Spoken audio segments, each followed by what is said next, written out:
But success doesn't bring fulfillment. And I think a lot of people think that it will one day. And that's why a lot of people are passing up life because they're just like, if I do enough, it'll feel good. And newsflash, it doesn't. Welcome back to Shine In and Out, the space where science meets soul. I'm your host, Sammy Stoltz, and today's conversation is one of those rare ones that refuses to stay small. It moves through medicine, education, money, family, purpose, and the quiet question underneath all of it. What actually makes life meaningful? Our guest today is DJ Dickerson. He once set out to become a physician, but along the way, the reality of the system forced him to deeper questions about success, fulfillment, and what it really means to help people. What followed is a conversation about leaving paths that no longer align, questioning institutions that we're taught not to question, and choosing a life built on meaning rather than metrics. This is not neat, but it is honest. And if you've ever wondered whether the life you were told to pursue is the life meant for you, this one might stick with you. Let's jump in. Mm-hmm. Okay, so you were talking about the institutional things that kind of take away the glamour of being able to help people, and that was a spark for me. That's why we had to start recording, because that was another reason why I decided not to go into the medical profession, because I knew that I would be blocked at every turn where I wanted to help people, that I would have these rules about insurance and about the time I'm allowed to give my patients for appointments and about medications and having them pushed on me to push on people. And it really just didn't align with my morals. And I knew it would be a life of frustration, even to try to do what I was doing every day just to be blocked in some way or another. So I'd love to hear more about what you have to say about that. So 2012, I flunked out of school, right? So I'm in this graduation ceremony because you only had to pay $50 to buy the cap and the gown to get in the ceremony. Well, I didn't know exactly how to tell my mom I had flunked out. So I needed the time to kind of figure out like how I'm going to delay this, because this is going to be quite the conversation we need to have. Mm-hmm. And I hear the summa cum laude give the speech, and originally, like, I wanted to speak. That was the thing that I wanted to do. But my whole thing was, what have I done to tell people what to do with their lives? So I was like, you know what? I'm gonna go to medicine. When I was 1.5, I had heart surgery. They saved my life. They gave me a chance at a full childhood. So my life is indebted to modern medicine. If I could save one kid, then my life would be changed. But I didn't just want to do anything. I wanted to be a pediatric neurosurgeon because the way medicine is set up, I wanted it to be where when these families and whatnot came to my door, like this was life or death. Like I wasn't jabbing people for the sake of vaccine schedules or pharmaceuticals. Like this was real life intervention. It took me about 10 years to actually get into medical school. And I ended up having to go to a school in the Caribbean. And so when we got back to the States, we were in Chicago.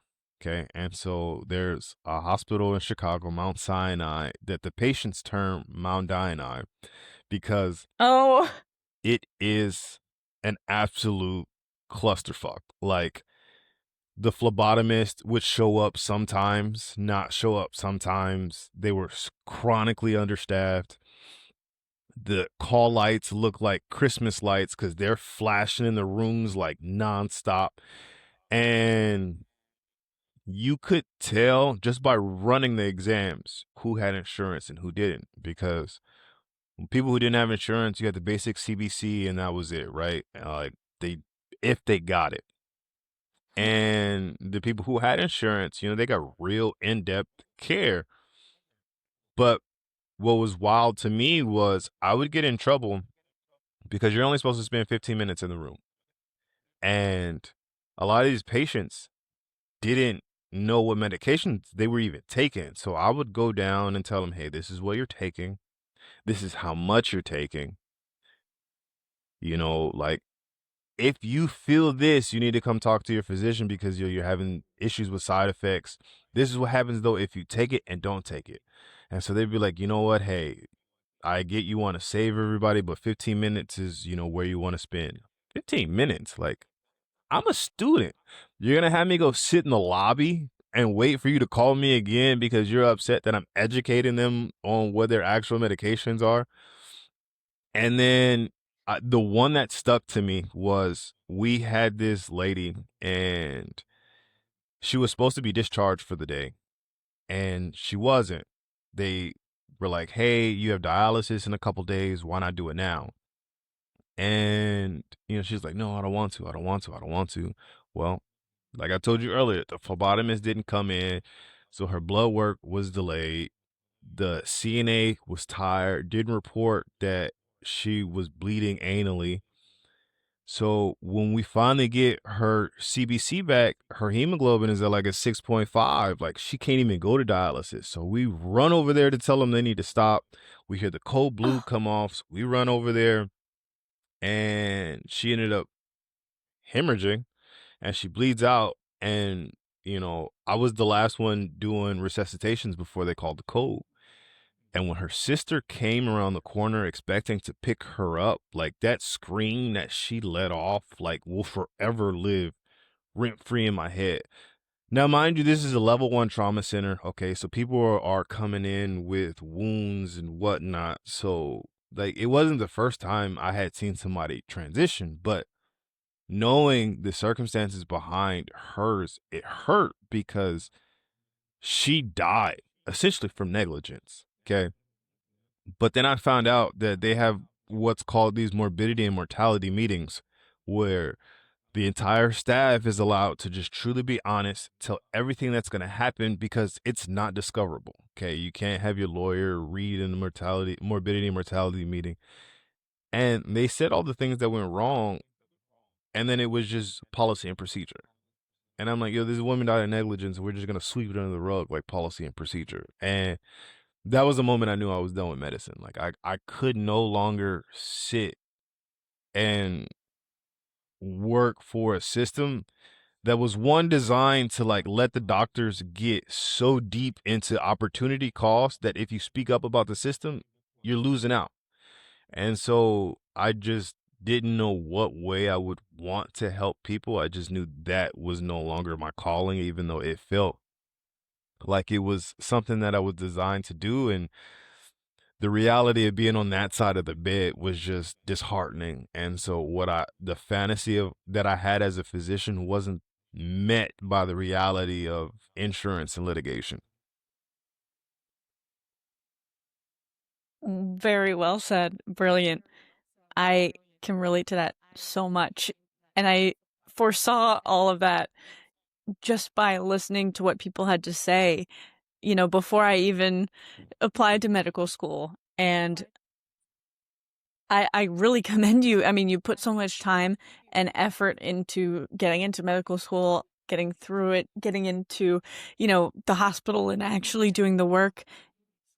And I think a lot of people would have pushed through despite that moral qualm that they had deep inside because they felt that they were too far on one path and too scared to jump into another at that point. So, first of all, I commend you for just that. That must have been, I mean, now it seems unequivocal, I'm sure, but in that time you must have had a kind of inner war like no other. Am I right? So that, I mean, I have to think like my wife was supportive on both sides. When she met me, I was on this path to get into medicine because through hell or high water, like I was going to make it because this was going to dictate that I was worthy enough and that I could make it. And, it's this high status, high income position. And when I finally got to the other side and like I broke down crying, we were talking and I'm just like, I am doing more harm than I am doing good. Like, I am being told that if I request tests for individuals, that if you run a 32-point inspection on a car, you're bound to find something wrong. The hospital is not meant Mm. to heal people. It is meant to stabilize them, to pass them to their primary care provider. But I'm like, well, people don't have primary care providers, right? And so I'm telling people like, yo, I don't think I can do this anymore. And I had a conversation from one of the attendings, and he was just like, I like your work. I like what you do. All you have to do is get through it, and I can get you residency here. Now, mind you, had Mm. he told me this maybe like 2 years before we had reached that point, I would have been over the moon. Like, yo, I have a way in, I have a path, this is everything. But I remember him telling me something. You know, me and my wife had tickets to go to Mexico, and we were packing up to leave the States, and this is 2021. So we're like, it's not COVID, but it's free. And he was just like, you're trapped because of the time and the money you've invested. And I'm listening to the guy, and I'm like, trapped? This is the most free I've ever felt in my life. Like, I'm literally on the way to go spend the rest of my life with my family all day, every day. Because that was the thing that was actually eating me up alive while I was in medical school. Like, I think had I gone to medical school before I had my daughter, hands down, I'd be a surgeon at this point in time. But because I wanted to be a pediatric neurosurgeon, I kept having to deal with this internal struggle of, is it wrong for me to not save a life because I want to spend time with my family? Or is it selfish of me to save the life of someone else and make sure their family is whole while essentially abandoning mine and hoping that they understood that I did it for the greater good? And so, like, no one could answer that for me. No one had what I was supposed to do. They just kept telling me, like, no, they'll understand. But then you talk to people who have kids who their parents were in these high prestige positions, and the kids will tell you, I mean, their people love them, their coworkers love them. I don't know them, and I just wasn't willing to sacrifice that for the admiration and the data boys from everybody else. But it was terrifying, Absolutely. a lot of people were like, yo, the money is there, you're almost there, you've done all the work. But it was just like, for me, I don't know. My soul didn't have a price tag, and so the idea of the money was cool, but I saw the misery that a lot of physicians are in because they pushed through knowing that they didn't want anything to do with that system, and now they're trapped because they put in too much to say something because everybody swears they're going to turn the system around from the inside out. But the way the system is set up is once you get high enough on the inside, you're really going to turn your back on a 15-year career to just start making money. It's not like you've been making money the whole 15 years you've been there. Okay. You went to college. You did all you need to do to get into medical school. Now you've done your residency. Now you finally have a taste, and you're not free unless you got a scholarship. So now you're paying back the loans and the debt and doing all that, and you're going to give that up because you're going to be a whistleblower. You're going to raise red flags like most people don't. And so, what I noticed when I was in the hospital is you could turn a blind eye to a lot of things. But my question to a lot of people is, how long can you turn a blind eye before that's your actual perspective? And that's Mm. that's what I wasn't willing to compromise. I wasn't willing to have to question, is this vision mine or is this theirs? And I've just assumed it, and now I'm living life. Wow. That is, I mean, especially with the family versus career. Even when thinking about applying, I was asking myself, I know I want to be a mother, and I know this is going to be the hardest journey I could possibly take.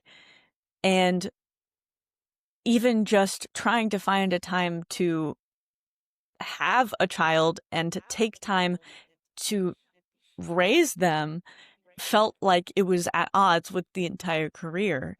Um, so, wow, I really respect because, of course, not just the ego, but the soul wants to help people. And attaboys are great, but it's it's your life versus other people's lives. And you created this family and you have this responsibility. And I think, there's always going to be somebody craving to be a doctor, but there's never going to be somebody that can take your family and be the father that you are. So that, I mean, although it was an incredibly difficult decision that many would not have made, I think is so beautiful and so powerful and brave. And I like to think that you love the life you lead at this point. No regrets, right? Oh, absolutely, absolutely. Because ironically, I wanted to achieve, right? There was something, this itch to get the doctor title. Mhm. So because we went to school in the Caribbean, me and my wife kind of understood. Like, we left from the States to go to the Caribbean, and my daughter was 1.5. And so Mhm. it showed us that honestly, the world outside of the States isn't as scary as they make it seem, And so Mm. when we went to Mexico, had fun in Mexico, went down to Guatemala, and then, we found out she was pregnant with my son. So we went back to the States. We're like, as much as we enjoy traveling, we enjoy kind of having the facilities and the amenities of the States at times. But she had said she wanted a free birth. So she went home. She did the whole thing at home, birthed our son in the tub. Uh, And we hit the road again. And I was like, let me get my doctorate, because I used my master's degree to get through medical school. Like, that was how I paid my tuition for my medical school. And it was in health education and promotion. I was like, you know what, let me get my doctorate. I'll still be a doctor. And during the dissertation meeting, they had said, it's no big deal. Just get your dissertation done. You're not going to change the world. It's just policy and procedure. Now, that struck a nerve to me, because I watched a family literally be devastated from the roots under the guise of policy and procedure. And mind you, the motto, okay, to the school I was getting the doctorate from was agents of social change. So we're going to be eh. social change. We're going to just push through this doctorate because it's just policy and procedure in health education and promotion. And it was like, you know what? At that point, I was completely done from academic institutions. Like, that's like, hey, if that's your wheelhouse, if that's your jam, go for it. Because if it works for you, it works for you. For me, I no longer find a place in it. And, now we're traveling and doing the thing, and I love it. I mean, like, I'm currently in Brazil, and I wake up every day, and, I really don't know what day of the week it is besides like appointments I have with other people, because every day is its own little adventure. Do we want to walk out? Do we want to do this? Do we want to go to the beach? Do we want to move somewhere else? And so, no, I unequivocally love my life, because I realized the other day, like, essentially have time freedom. I have location freedom. And people work their entire lives to retire, to be able to spend the time that they do. It also makes me understand the grandparents' role, right? Because they fed us this information that you have to work and build this career and the kids won't mind. But why do you think the grandparents are so enticed by getting an opportunity to see their kids grow up? Because they missed it. They were fed the dream and they believed it, and they had the opportunity to see it. So now I watch my kids all day, every day. Don't get me wrong. Sometimes I'm like, oh God, I chose this. But more more days than not, though, it's absolutely beautiful. Wow. Wow.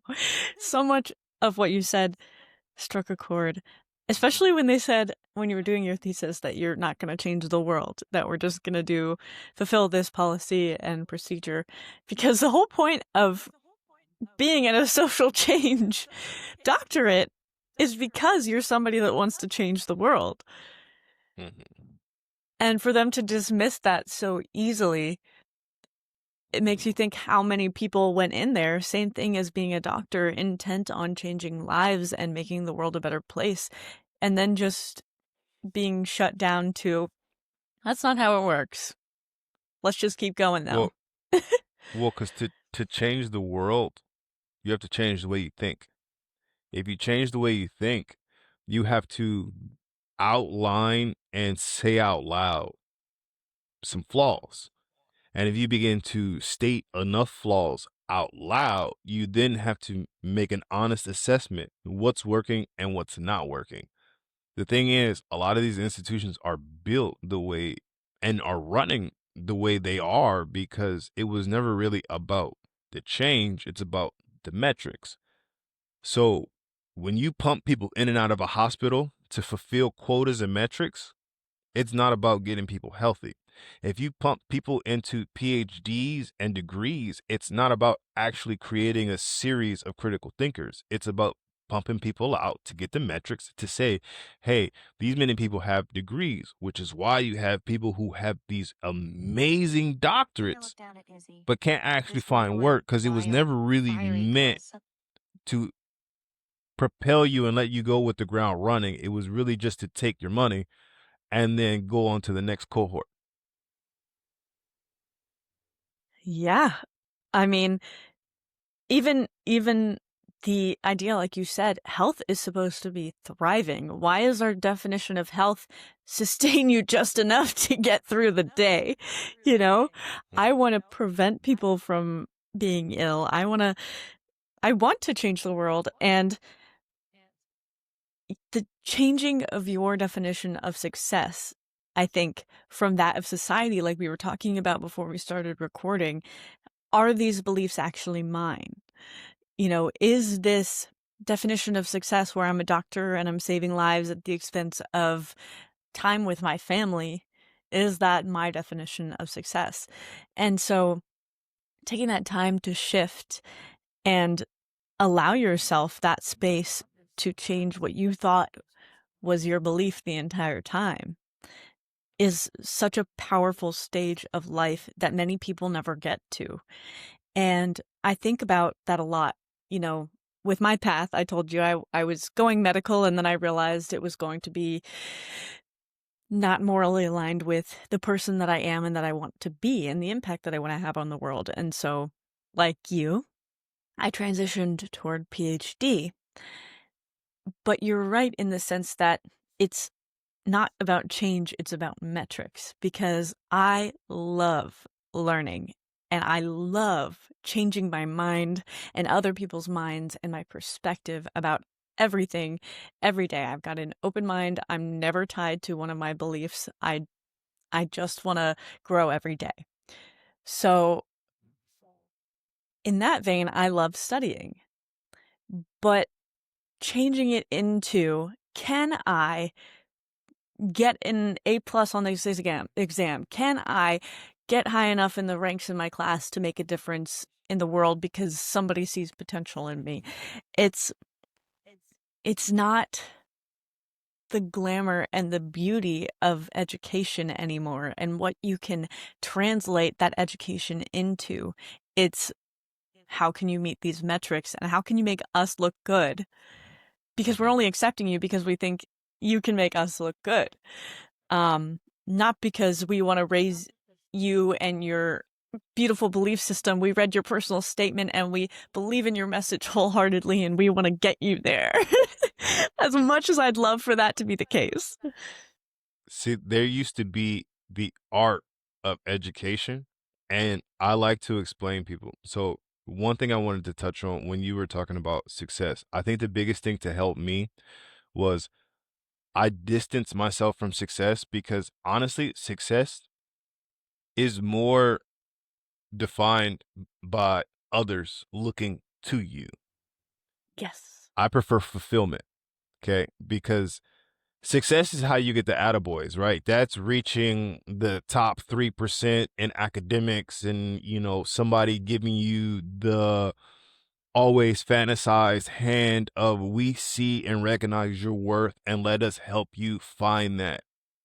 Rarely happens. Fulfillment is I came and this this really fills my personal cup.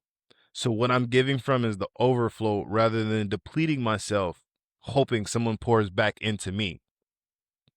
And I think a lot of people have been duped between happiness and success. Because if you look at the definition of happiness, it requires an external factor to be happy. But joy is something internal. See, and fulfillment begins with joy. You ever have that day where, like, it's just a beautiful sunny day. The wind feels just nice enough Yeah. to not make you sweat. And you're just like, wow, I love my life. See, that's fulfillment, right? That's joy. Those are those moments that, time is irrelevant. It doesn't matter because you can have those moments getting out of the car and, you're in the midst of a busy day, but you're just like, wow, today was beautiful. Versus people think success and they say, it looks like this and all that. But it's just like, well, what did you really do? And everybody wants the house, the car, the marriage, the kids, da da da da da da, da, the metrics, right? And I think success is really just a way to kind of determine if your processes are going in the direction you wish they would or they weren't, right? So, like, if you hit your metrics, that's successful, technically. But success doesn't bring fulfillment. And I think a lot of people think that it will one day. And that's why a lot of Yes. people are passing up life because they're just like, if I do enough, it'll feel good. And newsflash, it doesn't. It doesn't. And then people look back and, because like I don't know if I want to say fortunate. I was able to see people on their deathbed and none of them wish they worked more. None of them. They all wish they had more time with people that they loved and cared about. They all wish they actually poured into those that meant something to them.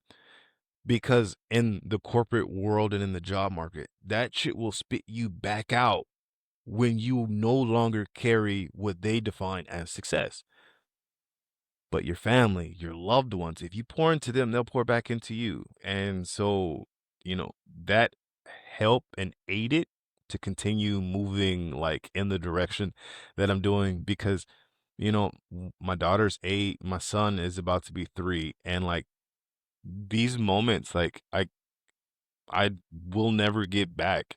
And I'm not gonna miss the potty training and all of that. You will not.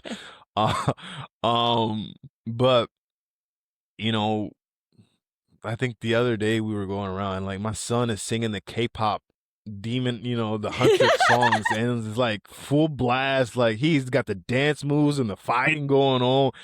And like he pooped in the toilet for the first time the other day, like by himself, and like the whole family is like cheering and like it's a thing, and he's just so proud of him. And like so many people miss those moments, and what do they miss them for?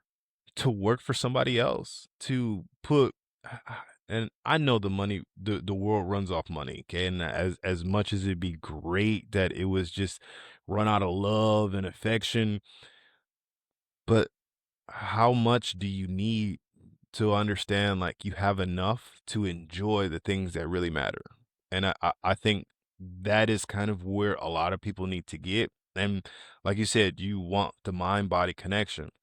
Well, where is it that you feel, you're stressed at? What is causing you to want to move forward? Yeah, a lot of people are doing things and they don't even know why they're doing it, right? It's this unconscious autopilot that is driving them towards this direction that everybody is telling you this is how you will find happiness and success. And everybody swears they have the answers and everybody has the magic formula. And now, if you use AI and you use it enough, you can see everybody has an AI answer for it's not you, it's just this and the navigation of your systems.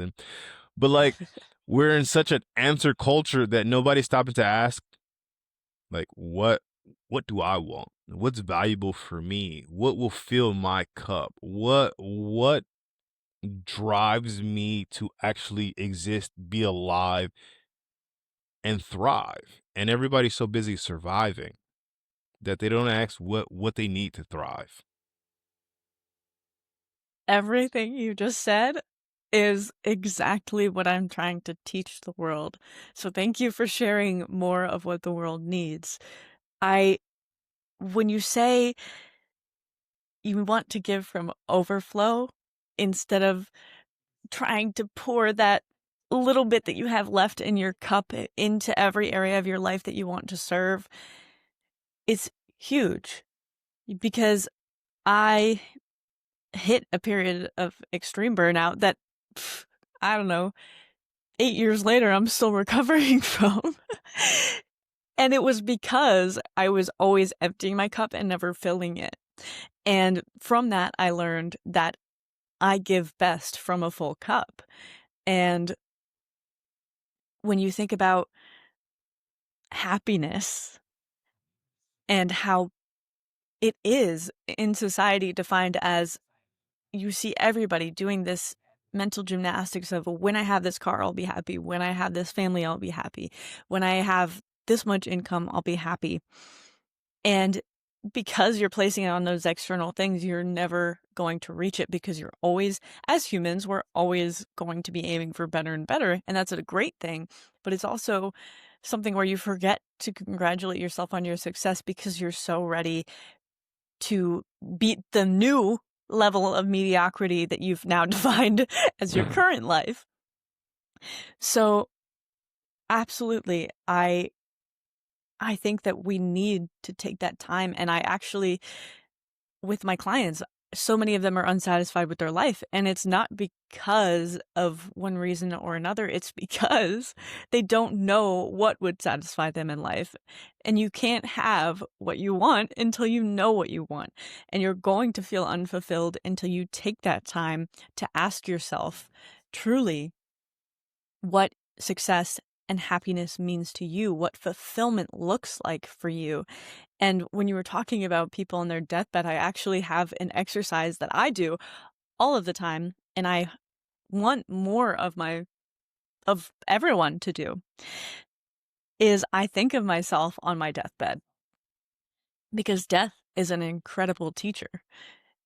In a moment, you can realize what matters and what doesn't at all, what you'll be looking back on and see as trivial versus overarching and immovable in importance. And that is always family and impact and purpose. And it's never, I wish I spent more time at the office, or I wish I moved up in the ranks more, or because there is that replaceability. There's always another person that is ready and eager and willing to fill your spot. And why are we eager to fill those spots? Instead of the answers, the answer to my journey to success is to fill this spot. The question, like you said, why aren't we asking more questions, is why do I want that spot? Do I want it because I actually want it? Because I actually believe that that's what's going to make me feel fulfilled? Or because society has just told me my whole life that being a CEO is the ultimate position? Well, my thing to you is, say you go to a mixer or a networking event. What is the first question you ask? Oh, many people, what do you do for a living? What do you do? So people have this idea that their entire value, their worth, is placed behind how do I answer that question, right? And my I like to ask people, well, if time wasn't a factor, what would you spend your time doing? Yeah, I just like to ask different questions, because I think it diffuses the situation. And then when you kind of halt the normal script, because Yeah. most people kind of have an idea of how they're going to answer those things. Well, this is what I do, and I've been doing it this long.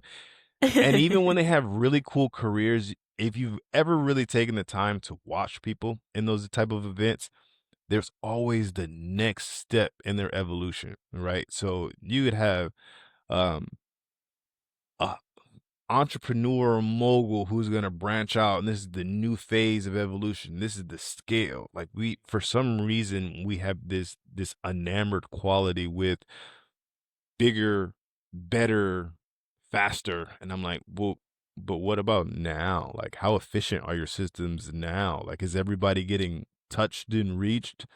And it was everywhere we wanted to go. Like, you would be surprised when you're in medical school.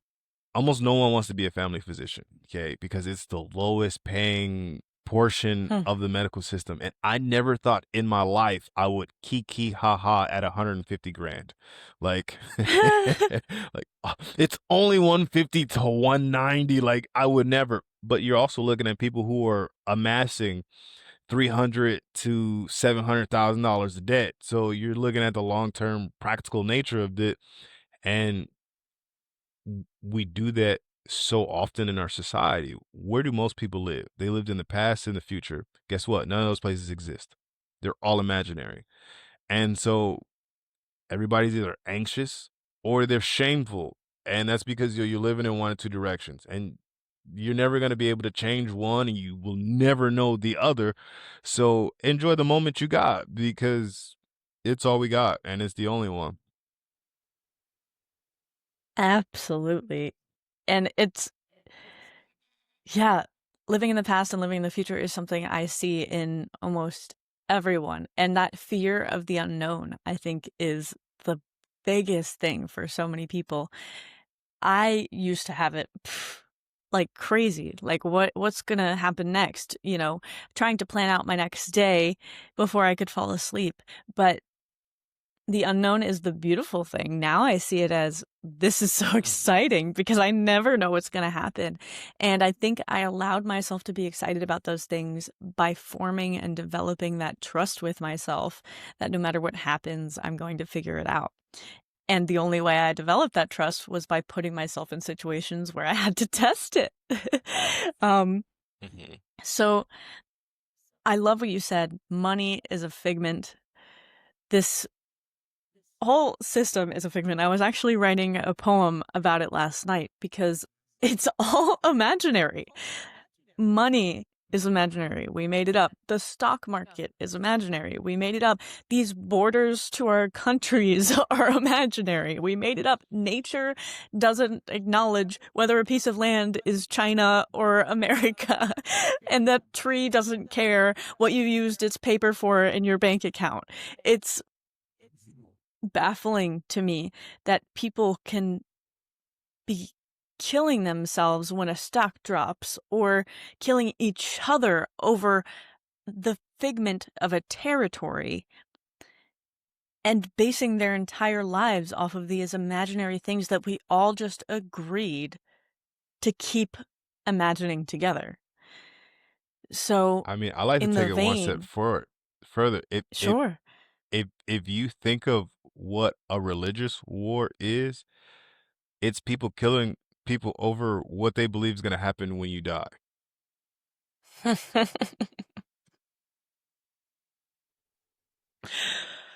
Yeah. Yeah. So none of us are ever going to find out, because you got to be dead first. And I still haven't seen anybody come back and be like, you know what happens when you die is actually this. And so when you talk about the paper and the money, now it's digital. Okay. Now you don't even see it. So Yeah. it's even further made up, because it's just numbers in an app that, oh, hey, yeah, this is how much money I have. I completely agree with you with the borders, because as a nomad, I've traveled through different borders and lands, and there's a lot more similarities in humans than not. They all kind of want the basic necessities. They want safety, they want food, they want community, but they want space to be an individual and grow and be accepted, but have the the ability to step off the cliff and kind of fly themselves, And when you start asking questions about what brings me joy, you're more likely to step off the cliff. But guess what? When you step off that cliff, you let go of a lot of things that don't matter to everybody else. And in a system that needs workers, in a system that needs, because going from the States to other countries, okay, in the United States, people are poor with a house and two cars. In other countries, when people are poor, like you, it is a different level of actual poverty. And so, you know, people walk here, people like it's serious about the neighbors being neighborly in other parts of the world. And there's just so much taken for granted, like especially in the States. But it's just like people are so fast to run and go nowhere that they don't appreciate like the beauty and the opportunity that they have in front of them. They don't appreciate the space that they occupy. They don't appreciate like I think the last time I was in the States, we went on like a city tour in like Pittsburgh, and when we got to one of the bus stops, there was like 45 people there and they all looked like this. Oh, And it's just like there's a whole world outside of you and nobody sees it. And you know, it's funny when you look at it, but it's really sad. It's really sad. yeah. Yeah. I mean, we can all chuckle, but we are stuck in a cycle. I mean, and when you said neighbors being neighborly, it struck something in me because as humans, we are meant to be communal. That is how we have evolved to be the incredible species that we are. And so I'm curious what you have learned from other countries as neighbors, because maybe in America, even though you're poor, you still have the ego and the separation. There's a lot of cultural separation in America that forces you to handle things on your own. It's not even I want to be able to fly when I jump off that cliff. It's everyone else is struggling or everybody has their own life and I don't want to go and ask them for sugar. So I I mean, even just the idea of being a burden or asking for help in this world today seems like a huge deal. And I think it's a huge deal to our species to help each other. So I'd love to hear some wisdom that you've gained over this travel and watching how people interact. Humans are incredibly resilient.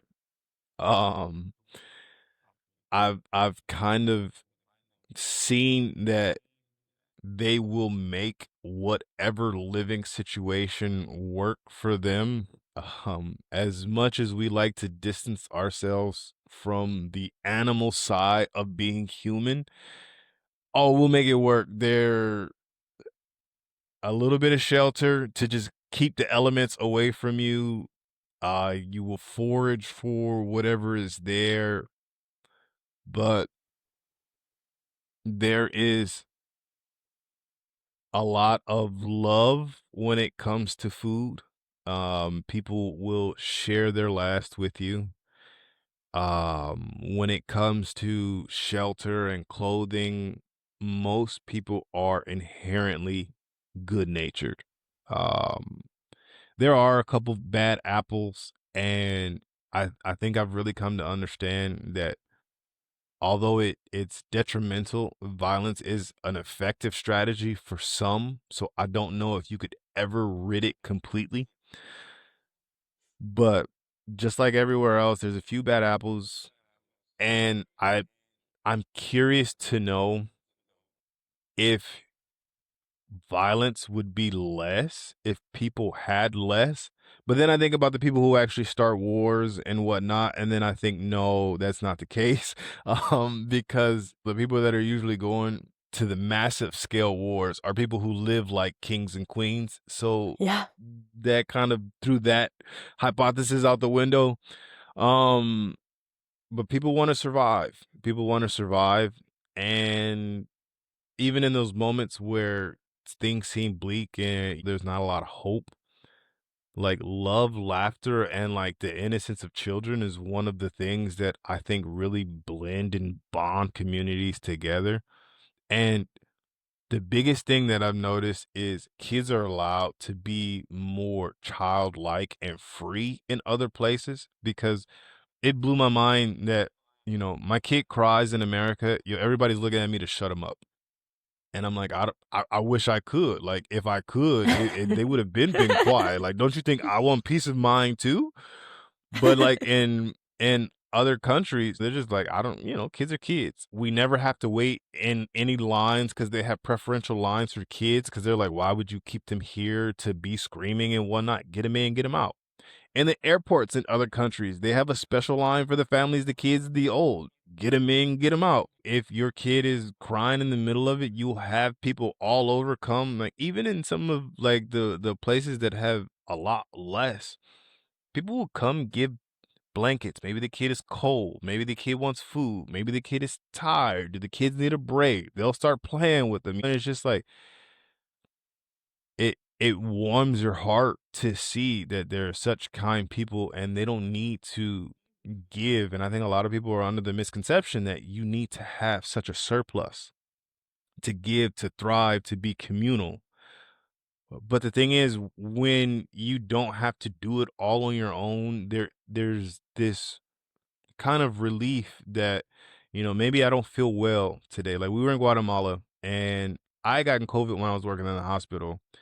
So when everybody in Guatemala got COVID, it didn't even affect me. So I went and I got everybody Pedialytes and I was getting people food and going down to the town and coming in and, without people being able to do that, like situations turn dire real fast. And I think in America, everybody wants to show that I did it on my own, right? Like I Yeah. made my own way, which is still false because somebody gave you an opportunity, somebody supported you, somebody gave you a job, somebody did something for you. But the fairy tale from the rags to riches story sounds so much better than we did it. And that's a less sexy story as we pulled our resources together. And so now instead of paying like I use a TV for example, although it's no longer the same because you could buy a TV anywhere. But like if you spend $1,000 on a TV, that's a big hit. If two people go in on a TV, that's $500. It's a bigger hit, but a lot less. Now, four people spend a TV, $250 each. The challenge is in a lot of these cultures and different cultures, okay, the person who moves out to start their family, they will give them the TV because we just have to spend $333 for the three of us now to get a new TV versus the $1,000 they'd have to spend to replace that TV. And so we've gotten so attached to stuff, especially in the States, that everybody wants to show you how much they pay for this, right? It's like a badge of honor that you overpaid for a t-shirt. It's a badge of honor you paid $4,000 for your restaurant meal. Like, why? Like, that's rent. Like, you could. So it's different, but I think I've grown more comfortable to be communally based, being in other countries, because they'll buy a plot of land and they'll have enough space. So you have your house on the land, there'll be space on the same land for my daughter to have her house. There'll be space on the land for my son to have his house. So they don't have to go into debt to have their own house. They can get out of mine and whoever has the family will take the bigger house, but the rest of us will live in the smaller house. And I'm like, that's such a brilliant strategy. And, it's underutilized, especially in the States. Oh, yeah. Oh, yeah. I have a dream of having a compound with all of my loved ones, all together. That's how we're supposed to be. That's, I think, how we would be most fulfilled. Um, I a lot of what you said. So when you were talking about wondering if people had less or had more or would war still happen, I don't even think it's about the amount that you have. I think it's about the mindset that you have about what you have and what you don't. The scarcity mindset, I think, is what that fear is what separates us, what makes us feel like there's not enough food for all of us, therefore I must take more for myself. And I think in the cultures that you're discussing, that everybody serves each other. They've created this environment where the fear doesn't have to lead, where you can be sure, even if you have a sense of scarcity, that people will come together and help you, and you would do the same for them. And even if you have very little, you acknowledge how good it feels to give and to help other people because you know what it feels like to need that help. And it's a beautiful cycle that just keeps giving and receiving, not taking. Mm-hmm. And I think in America, we feel we have to take in order to survive. And I hate that, obviously, because those who have, it's easier for them to take and to do anything, really, especially in this world of imaginary money. Um, and the inherent good versus having some bad apples. I was talking about that all weekend with my friend, um, because she's seen a lot of what would be considered bad apples. And I, one way or another, try to keep my idea of humanity as inherently good. And even when I think about those bad apples, I think, you weren't born that way. There's no way. The people that you see that you think of as bad apples probably didn't have what they needed to thrive, probably didn't have what they needed to survive. If you don't have those base needs met, you can't expect somebody to be generous and be, you know, wonderful and, spreading joy everywhere. Because you have these base human needs, and that's all you can think about until you have them. And once you have them, you can think about, now what would it look like to thrive? And in a culture where we're all focused on ourselves and we see these people barely surviving, and then we blame them for being antisocial, it's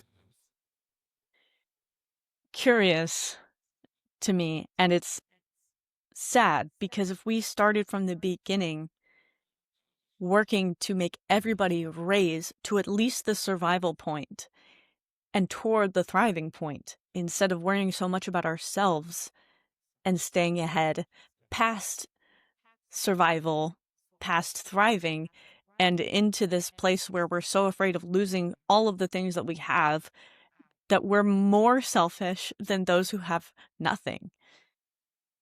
Mm-hmm. I agree. And to even those people who are quote unquote bad apples, they're still people that they would give the shirt off their back to. You just don't happen to be one of those people when they're committing whatever, egregious acts towards you, but there's someone that, they have a little sister or a little brother or Yeah, a cousin or a grandma that you are the sweetest person. Everybody knows that their screws are a tad bit looser than everybody else's. Um, but where I grew up from, there are people who they hurt other people that they don't know, but when you are part of their circle, they will die for you. So I don't think anyone is inherent. Like, the good and bad is subjective. You know, totally. right, wrong, evil, right? Everything has a gray area. Life is just so nuanced. I think the challenge is when you're sold certainty, like no one feels comfortable leaning into themselves during times of uncertainty. No one feels comfortable that the community will support them during uncertainty. And I think that leads people to this false bravado, right? Like if you look at the coaching sphere now, everybody is an expert. And I'm just like, okay. And then you get into these programs with these people who are self proclaimed experts, and you're like, but I knew more than you did. So how the fuck are you an expert? And I won't even call myself an expert. Okay. And, but, right, the no like trust factor. I think we spend more time trying to psychologically manipulate people than we do actually progress in humanity. The fact that marketing understands to a T the colors that Yeah. will make you buy and the ambiance that will help you put you in a decision. The fact that they found out that, higher prices make people feel value. Like, what happened to, I'm a beginner. Okay. I'm going to tell you with transparency that I'm a beginner, and you can choose to work with me knowing that I'm a beginner versus I'm gonna spin this like I'm an expert, okay?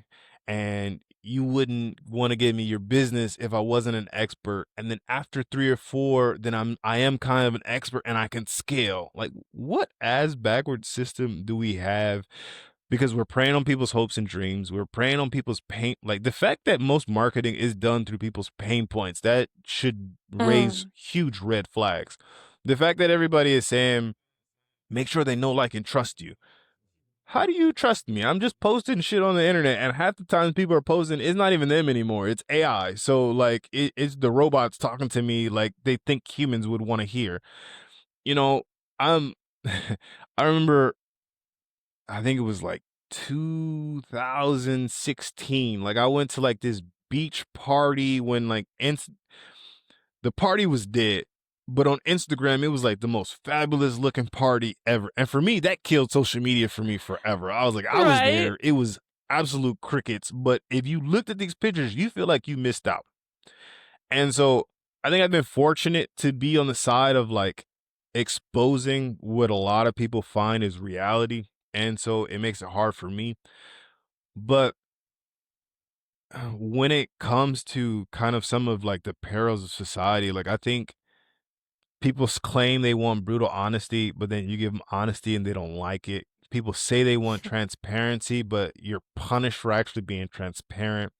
People think they want clarity, but for them, that means they want answers. And like nobody is willing to, I don't want to say figure things out on their own, but nobody's willing to take the leap of faith because to me, faith and certainty can't fill the same space.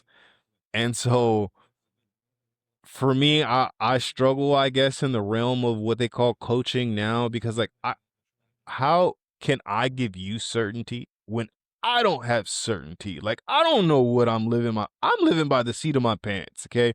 And I'd be lying to you if I were telling you I was doing anything else. I don't know what will work. I don't know what won't work. It's like, people talk about health and they make it so generic. Just eat more greens. I have oxalate sensitivities.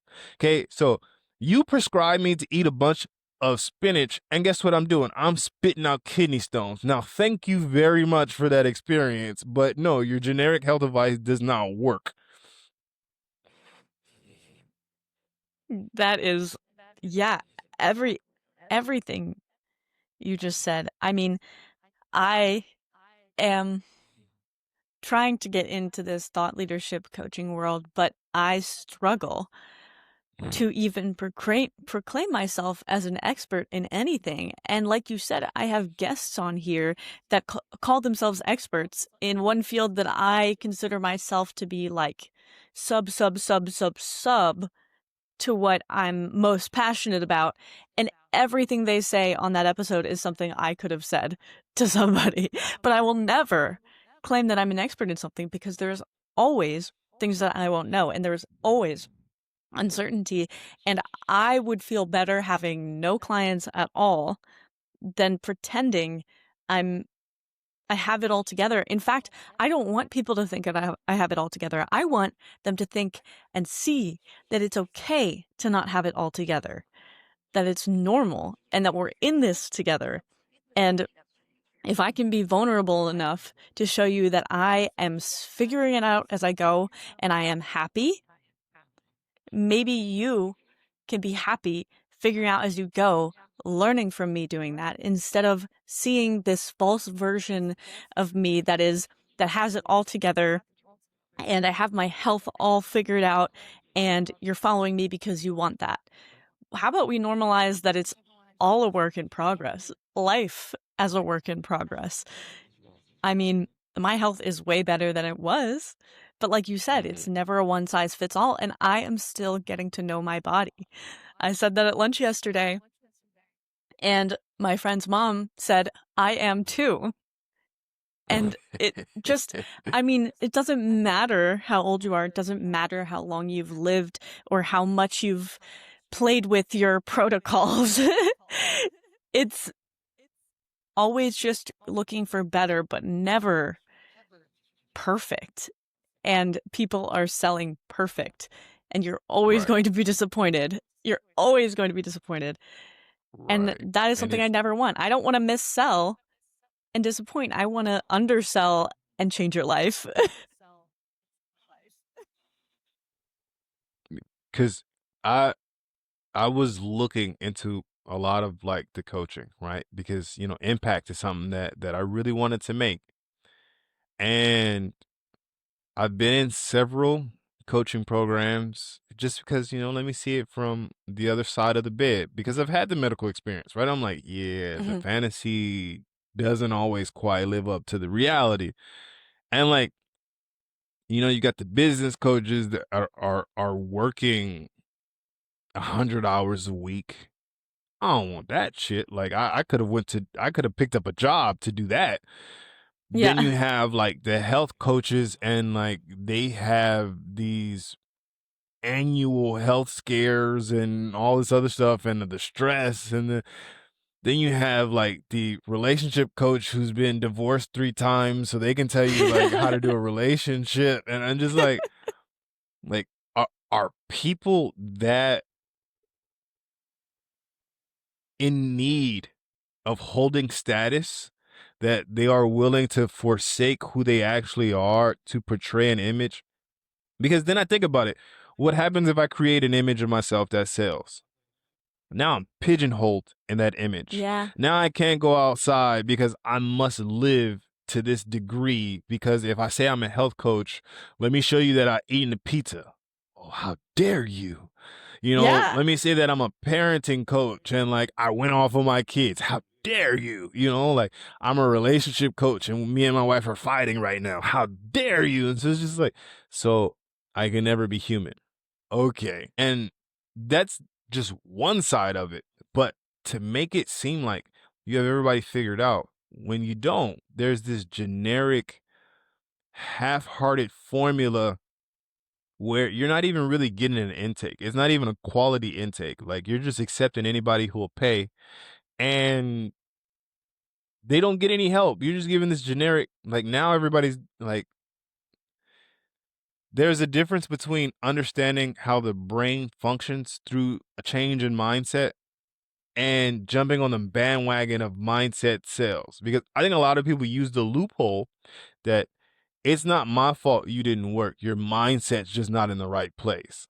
And I'm like, that's so devious. So devious. Like, I agree. because people are really looking for like, okay, well, how do I change my mindset? And none of them are like, yo, well, what do you enjoy doing? Like, how are you getting the light? And da da da. No, it's just like, you have to just focus and meditate and ride. And but what if they like to ride a bike? If you just get on a bike and do, but Oh, you yeah. don't talk to them, you don't know anything about them, you don't know really what's going on in their life.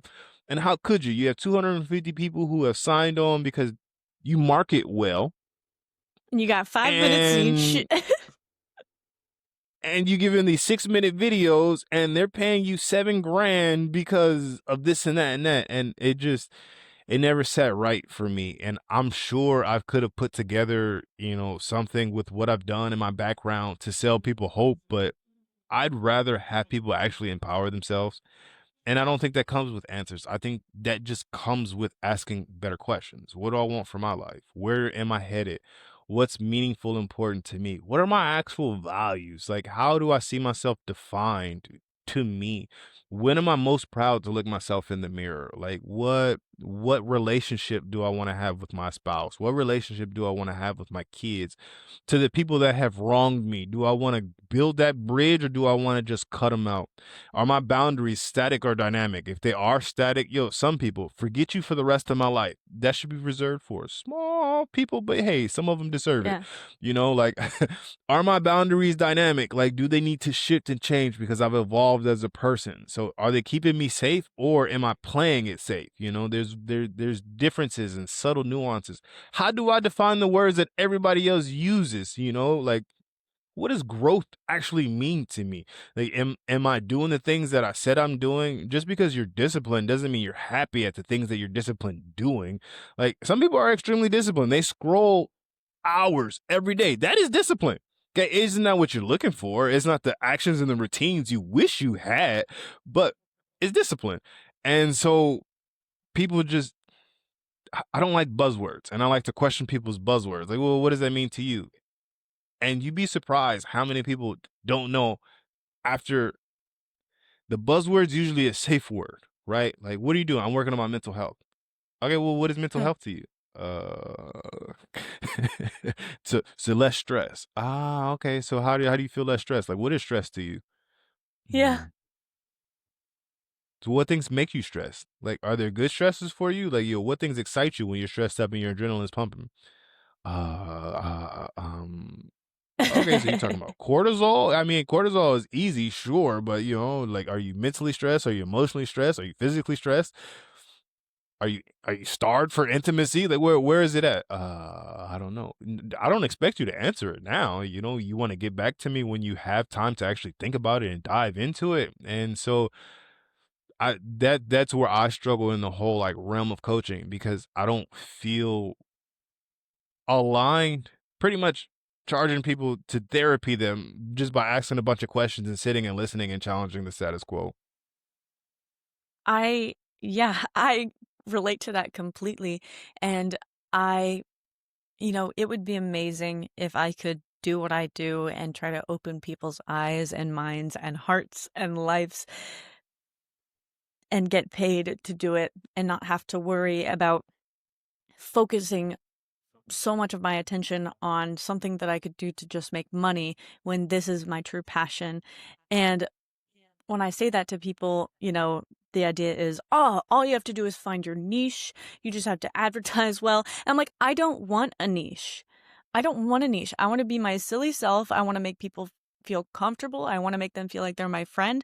I want to make them know that they're my friend. I want to have them feel my love. I want to teach you and I want to learn from you. I want to do all of these things. And I don't want to be tied to a niche. I don't want to be put into a hole.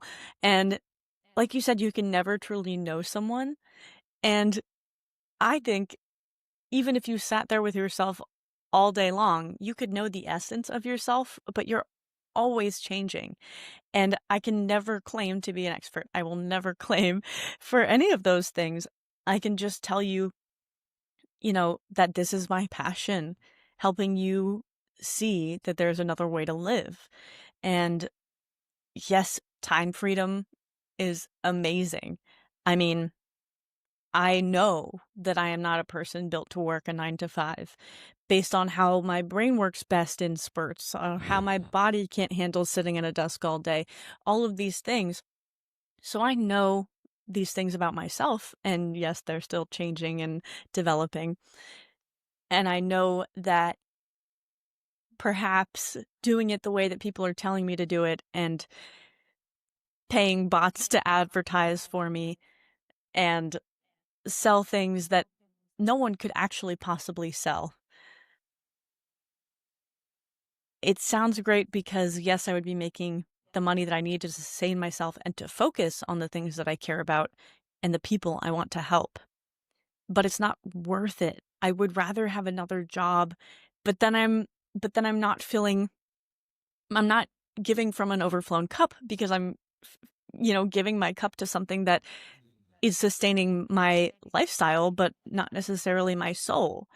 So Hmm. I would love to hear what you have to say about that because it's you know a win lose lose win situation, and all I want to do is help, but the system isn't built to allow people to just help and to make enough to live and keep helping. So for me, I think My actual like, what I would love to be paid to do is to speak. I've always enjoyed the realm of public speaking. I feel like, you know, a meeting of the minds is a bridge to the soul. There's something that's special about having that moment where you make someone really question their perspective on life. Because Exactly. good, bad, right, wrong, ugly, right? Like your perspective is everything. And so, my example to that is we've all had that breakup that seemed like it was the worst thing to ever happen to us. And like, how are we ever going to find someone else? And because of the things that you went through for that, it built skills to move your life in a different direction. And then you look back, you're like, oh God, I'm so glad I wasn't with da da da da da. And the job and the career and the choice, I believe that we were meant to gather skills. So I do think if it calls to you and it's an alignment for you, for the people who are building stuff and advertising and marketing, you know what? That may be a skill that comes down back for them later in life. I think there's a reason for some of us, like your soul is just like, nah, that's not for me. That's not for me.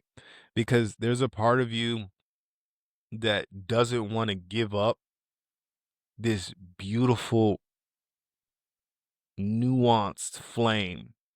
And one of the questions that I usually ask when it comes for passion is like, when does a spark become a flame? Because there's moments where you have these sparked interest, right? Oh, And they yeah. fizzle and they die. But other times there's this spark and it just won't go out. It just won't go out. It just won't go out. And then you're building skills over life, but there's a spark that still pops up every now and then. And all of a sudden, all of the places you went on the journey of life just ignite this flame and right. And you're no longer changed. You can no longer be this person. And so for those who are following their passions and they change and they evolve and they grow, but if you notice, kind of revolve around the same thing, right? It's reaching people, making an impact. You want to make income, but that's not necessarily important. That's never really been the thing. And I think that part is awkward for us that don't really care about the income because most people come in with money as the goal. And I don't think that's sustainable because it's just a quick dopamine hit when it happens. I think for a lot of people, they're realizing that money is the tool to help you increase your passions, to learn, to get different education, to find your way around things, to find the right teachers and the mentors, to put yourself in positions to be able to grow the thing that you always wanted to do. And so I I believe that you know, the irony of life is some of the things that you focus on the least just find themselves to you. So, when you're making decisions to, you know, not necessarily live on a budget because I think that's a restrictive way to live, but when you create like a spending plan, right? This is how much you allocate for your living expenses. This is how much you allocate for food. And I think you tend to the resources that you currently have. I think that builds better financial habits because people will tell you that they make $10,000 a month and they do, but they won't tell you that they spend 8,000 to make the 10,000. So they're working entrepreneur hours on part-time wages. And it sounds sexy and it sounds great, but you're essentially running a Ponzi scheme because you need to get new people to come in to replace what it is that you're doing. And it's exhausting because you're always on the hamster wheel. You always have to create, you always have to put out. Like I ran into that struggle when I was attempting to do like the online coaching and whatnot. And it just wasn't for me because I'm gonna half-heartedly create these products because I could care less about them. I'm gonna sell them to you like it's gonna answer the universe's problems.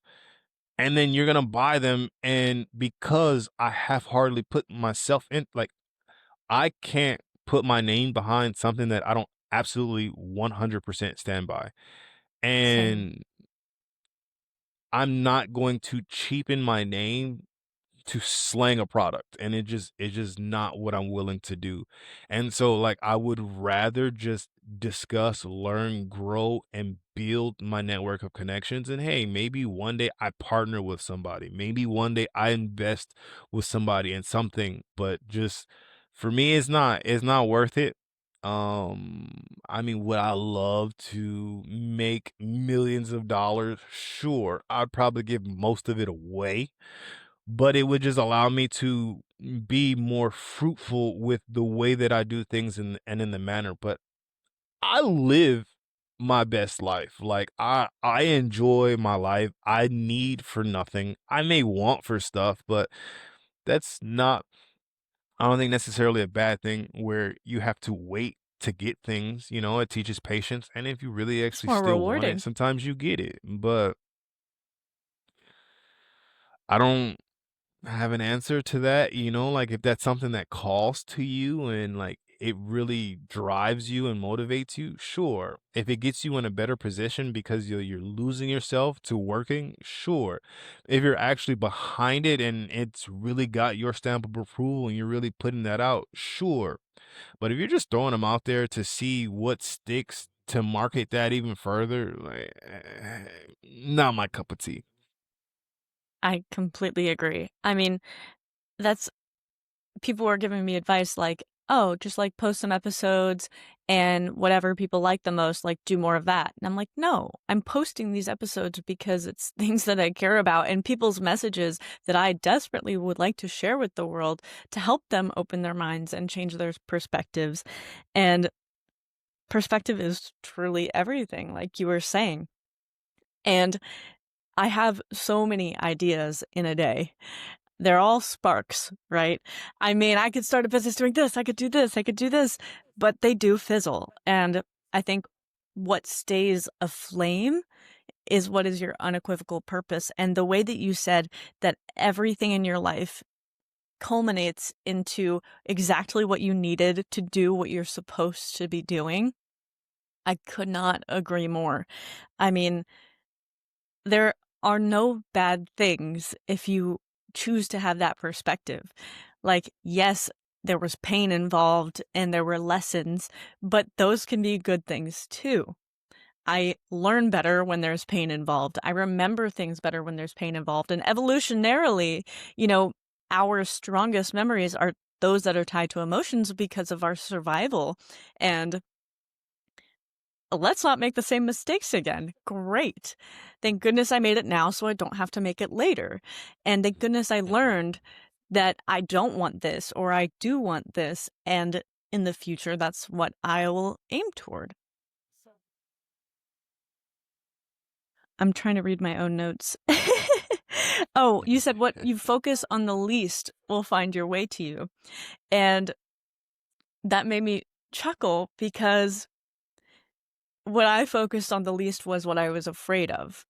And that was public speaking and being in the spotlight and having people know my name and my face and what I stand for. I was always, trying to be perfect and have everybody like me. And the second you have a radical opinion is the time where you split the audience into, the people that support you and the people that don't. And of course, the indifferent ones. But being indifferent is not so much a gift because you don't grow from it. You don't grow from indifference. I grow from approaching and doing the things that I fear, even though that might be considered a negative state to be in fear. But I always come out more positive and a bigger person for it. Whereas if I only chased what I was indifferent to, I'm in this limbo of mediocrity and dissatisfaction. So, yes, the last thing that I wanted to do was speak publicly. And I remember freshman year of high school, they told me I had to do a speech at the end of the year. I had a panic attack every single day thinking about it before they even gave me the rubric. And here I am. And here I am because I kept getting pushed into these opportunities that had me speaking. And the more I spoke, the more I saw, one, that it's not a huge deal, But the more I saw that it can have such an impact on people, it's probably the thing that has the most impact in the shortest amount of time, to use your words in front of people and to show them that there is another way to see things. So maybe that is the answer. And I think you're a great speaker. I think you seem very comfortable as well. And that is something that I'm going to have to build as I go. But it is something that you should be paid for. And it is something people get paid for all the time. And people that are trying to sell things that they can't be selling are getting paid to do these things. So what a beautiful shift it would be in the world to serve, to allow the people who want to serve, and to maybe push the people that are only seeking power aside for those people to speak up. Because those that are in power, those that want power, are those that probably shouldn't have it. Those that I think don't want to speak, but feel that pull to, that need to, because they see people suffering. Those are the people that should be in leadership. So when I was in that graduation ceremony, I had this revelation, right? It was like this epiphany. You could take a thought, shape it into words, and if done well, not only could you change the person in front of you, you could impact humanity. Because Yes. when that frequency ripples to somebody else, they're going to share it with someone else. And, like the energy that I have, I enjoy thinking, I enjoy philosophizing because, Exactly. what happens behind your eyeballs is completely unique and different from everyone else's. And I never really spoke in an effort to prove someone right or prove someone wrong. I just like to play devil's advocate because people, I think, are just groomed to just go with it, right? Like, for instance, when you say when people lean into the fears, that's a negative thing. Like, I'm just curious, like, why is fear necessarily a negative thing? Exactly.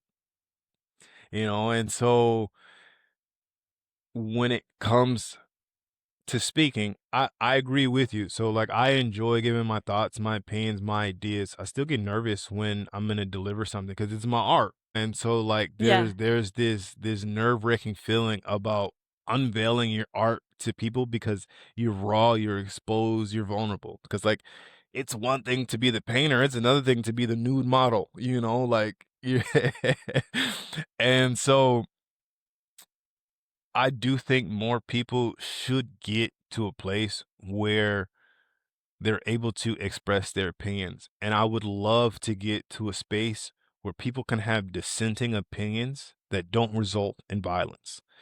Because I do understand that there's this frustration you get when you're expressing an idea to someone that's emotionally charged. And when you don't feel like you're being understood, you get upset. And then as you get upset, you can't form any more words. And instead of most people pausing to get rational again, they just heighten this irrational sense of like rage and it acts Yeah. out. But I think that starts with parenting, right? Because as a parent, you give so much to this kid that you don't want to hear them speak back to you or call out your flaws and your faults. And so you quiet them, right? Teachers or other authority figures don't like to be called out, so they silence the kids. And so instead of having and modeling proper conflict resolution, proper, Mhm. de-escalation techniques, right? You get this, I'm from a place of authority. You listen to me, you bend to my will, and that's just how it's going to go. And so what happens? You get people who are quiet, who have really meaningful things to say that won't because there's this I don't even want to call it a fear. There's just this life or death like response to an opposing opinion. Mhm. And I think that's so backwards from the civilized society we're claiming to be because we still are having struggles with dissenting opinions for things that are glaringly obvious on both sides, right? The money disparities are terrible. Poverty should be cleaned up. The money that is aiding to wars, like the money that could be spent to enhancing and improving humanity. Medicine should be actually building people's health rather than keeping them sick, slow, and stupid. I should be able to buy food that enhances my health rather than addicts me to food and sugar.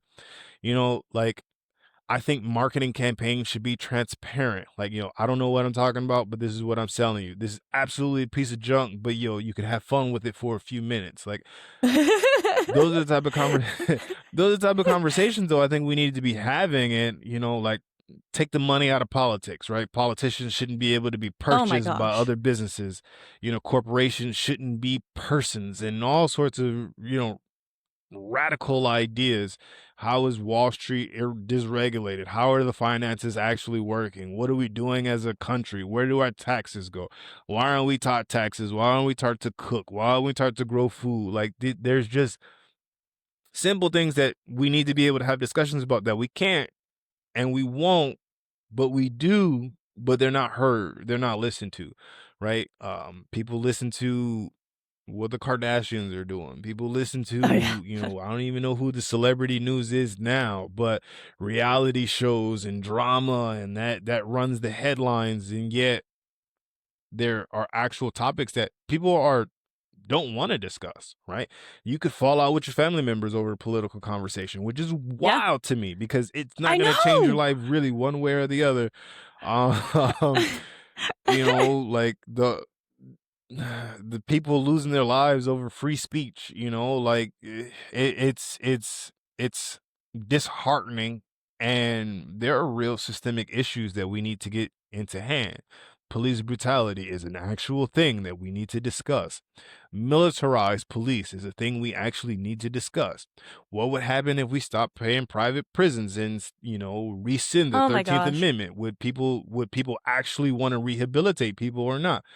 There are countries that are moving ahead in where we are in arts and science and all sorts of other STEM activities. And what are we doing in education? And there's a lot of questions that we should be talking about and we should be discussing, but we won't because people would rather take pills and get it over with and kind of gloss over like what's going on. And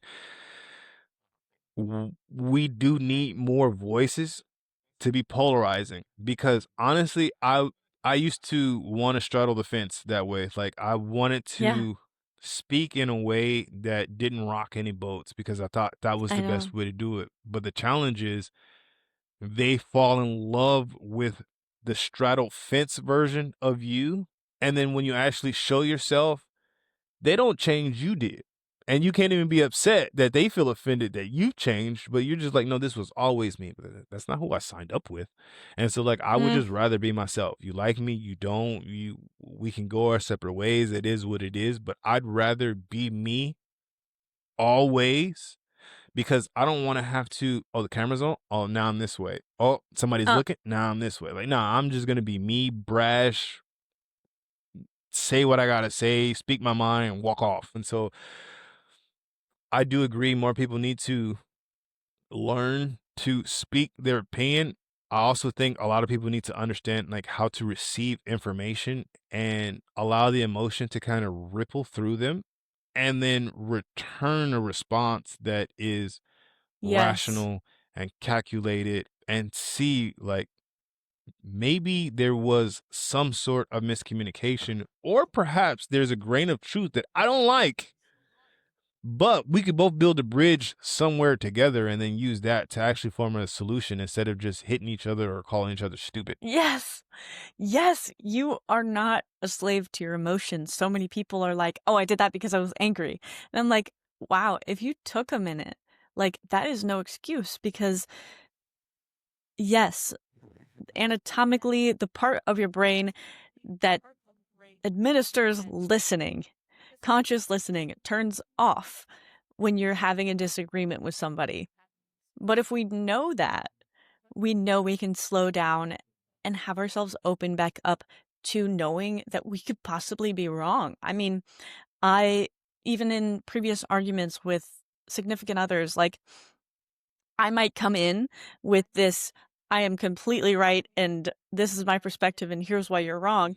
But then when I hear them start speaking about something, yes, it's a different side of what I said, but they're completely right, and I see where I was wrong, and it is a beautiful moment. It is maybe difficult at first to realize, but I grow so much when I see where I have room to grow, and the divide, like you said, people with their families. I actually just wrote a poem, I'll have to send it to you, about this divide that we are creating and we are enforcing and reinforcing every day, especially with the laser focus on it in the media, telling people that it is the norm instead of questioning why we ever let it happen in the first place. I mean, being able to have that civil discourse and being able to work and grow together and compromise is historically the only way that we have evolved as a society in such a beautiful way. Yet we get to this point where we're divided and we're only listening to people that believe the same things that we do. How are we supposed to grow? How are we supposed to improve? How are we supposed to see our blind spots? And that's something that I think about hourly. What are my blind spots? Where are my opportunities to see what I'm missing here and to expand my view? And I think that so many people get canceled, like the Kardashians or the celebrities, because they're making these great claims about who they are and what they believe and what they're selling. But you can't make those claims. And if I never make those claims, aside from the claim that I virtually know nothing compared to the things that I want to know in this life, and that I know I will change my mind, and that it scares me to post this because in 5 years' time, I might be on an entirely different wavelength, and and people expect me to be on the same one that I was here when I'm there. And it's just not how I work. It's just not how we're meant to work. We're meant to grow and learn and not be punished for an older version of us. In fact, the fact that we are embarrassed by older versions of ourselves or what we said is incredibly beautiful because it means we have grown. It means we have changed our minds and been open to seeing our blind spots and correcting them. And there's always going to be more. And I acknowledge that. And if I, my whole life, try to stay on the fence and try to stay in a place where everybody will listen and smile, then I'm not really doing anything of great impact. I'm just adding to the noise. So absolutely, I couldn't agree more. Everything you said. So Amazing. you gotta. I think when you want to speak for impact, you have to make a choice. Do you value growth or validation? Hmm. Because if you want to speak to your echo chamber, that's the validation piece, right? Yeah. And I think that's because some people are so insecure about their ideas that the idea that they could be contradictory or wrong or misinformed is this paralyzing fear. But if you scream into the echo chamber that you already know what their values are, already know what their beliefs are, you're going to get hyped up. So it's promoting you. But you have a scholar mind. And from what I'm hearing, you do, because the reason you statements such as, you know, I know a drop compared to the vastness that I really actually want to learn. That's a scholar's mind. I know what I know, and I know there's a lot more that I don't know. Yeah. Versus the person who's seeking validation, look how much I know. And it's like, I don't want to be the bearer of bad news, but uh, and so Minuscule. the people that I have come across that really value learning as a skill set always understand that you're going to spend a lifetime learning. You're going to spend a lifetime evolving because knowledge evolves. Your perspective on what the knowledge will evolve. Your life situation and circumstance will evolve. So you'll look at things different. It's like I lost even before like I got to medical school. Like they threw me off in the prereqs because I remember taking my Chem 101 class and like H2O, right? And then you take the general chemistry and they're like, well, technically the shape of oxygen looks like this and the shape of hydrogen looks like this. And then you go to organic chemistry and it's like, we actually really don't know what happens. Okay. It just kind of works out that way. And this is our best guess. And it's like, well, why don't you just start here? And then we could learn from there. Cause then by the time everybody got out, it's like, yeah, but we just want to see who was dumb and who wasn't. And so, you kind of get more jaded the further up education you go, and then you have the flip side of that, right? You have people who have spent 10 to 15 years of their lives dedicating it to this field that could potentially become irrelevant if they admit that they were wrong. Yes. So then everybody, and I like to separate academics from education. Okay, academics is the institution that profits off of learning. Education is essential for every human being. It is filling your brain with knowledge about the world that surrounds you so you can improve your quality of life. Academics used to be the route to education, but it became its own institutionalized system of checks and balances and metrics. The people who are truly seeking education are open to dissenting opinions. The people who are truly speaking educations value growth.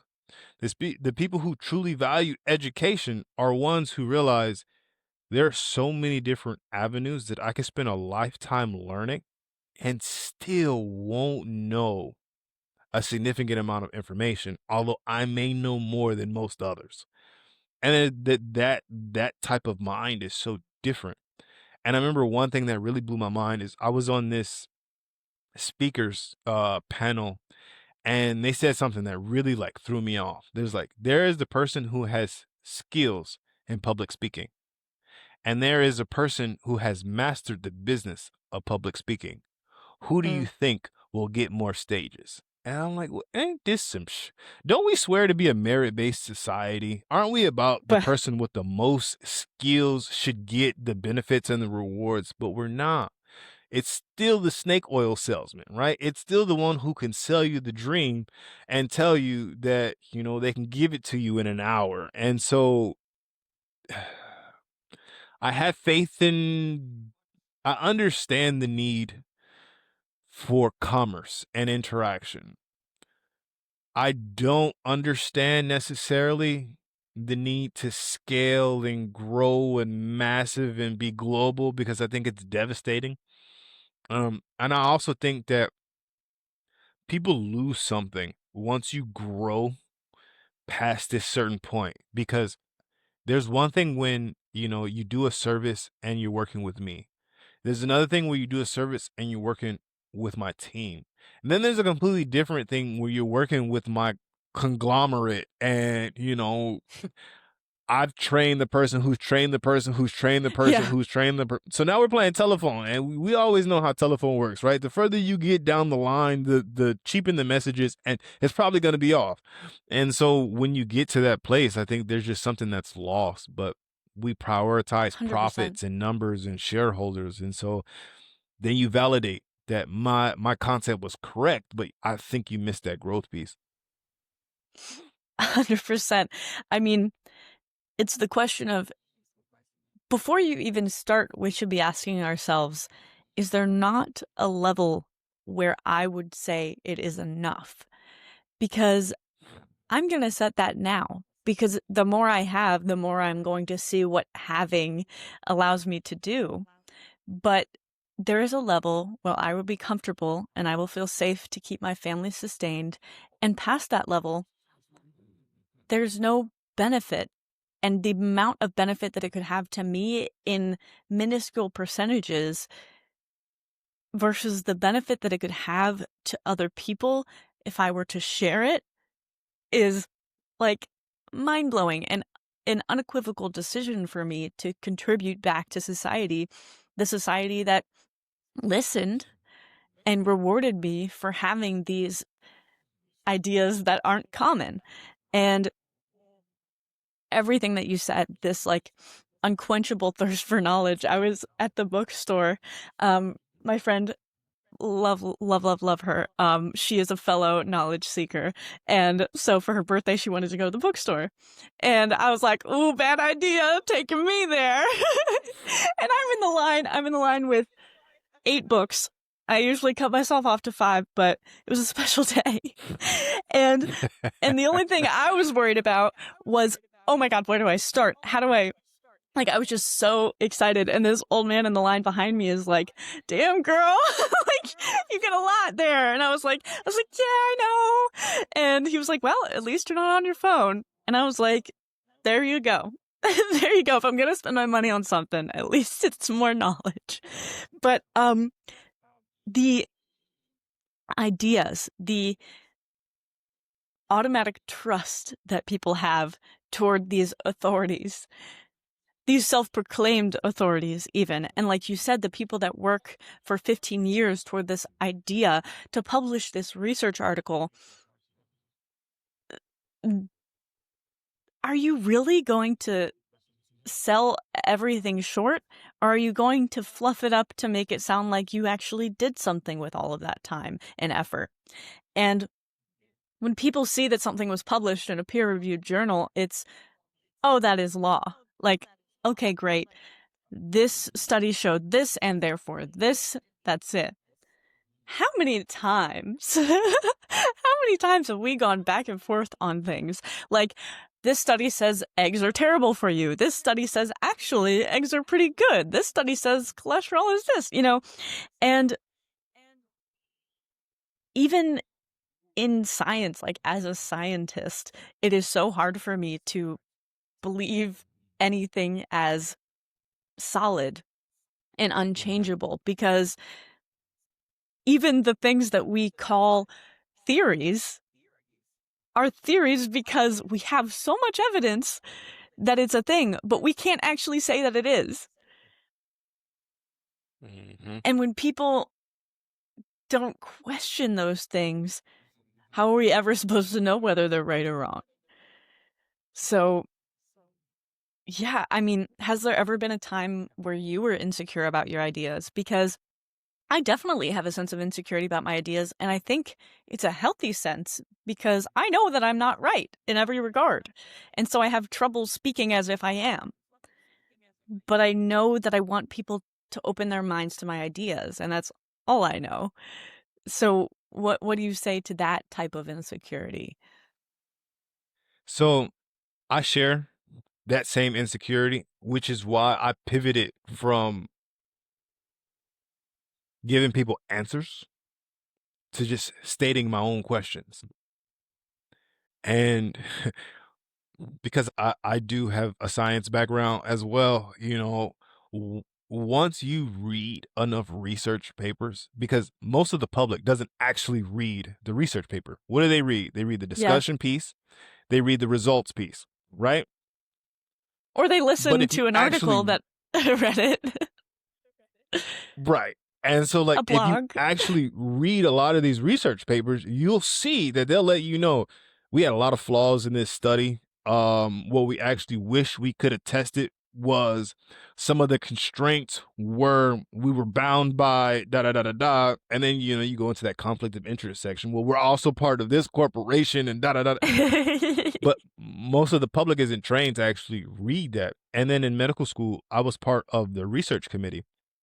And I didn't want to do it at first, but then I read so many fascinating articles by potential students that were declined. One, because the staff researcher couldn't get credit if it wasn't their idea that the students were putting out. So they would change the actual research so that they can get credit, so they could put it under their publishing. And I remember one of ours, like I wanted to do like portable like MRIs to see like if you could see if someone's knee was going to give out.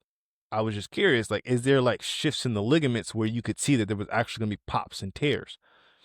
And they refused it and said like the IRB wouldn't approve it because we would have to tell them. I'm like, well, how would we tell them? We would just be looking at images, but yeah, it's neither here nor there. Um, but but when it comes to like sharing an idea, like I have no problem telling people that my life circumstances is going to be different than yours. The way I see the world is going to be different than yours. But let me ask you a question. And so that way it reframes me from saying, this is what I know, and you have to hear what I know and listen to how bright what I have to say is. I prefer, what do you think about? I mean, isn't it wild that, how many times, and then it diffuses the tension because I'm not telling you your beliefs are wrong. I'm just Mhm. asking you to really think about, where did the root of your beliefs actually come from? Is that yours, or is that your parents? Is that your communities? Is that your background, race, religion, creed? Okay. So separate from that, what are your personal beliefs? And then I'm going to listen. And then people are surprised because now that you've actually gotten to say, not the recited Pledge of Allegiance, okay? Like, all right, we get it. You're American. Okay, we get it. You're from this creed, cult, creed, whatever. But your personal lived experience, what is it like? And that's such a different level of communication. I went to school in Northern California. It's like 6 hours north of San Francisco. And there weren't a lot of typical interactions between me and some of the other people that were there. And so, they would have these questions, and it'd be funny because we'd be in the middle of a party having discussions about, like, I'm surprised. I never would have expected. Well, I'm sure. Like, I see where you live. Like, how would you know?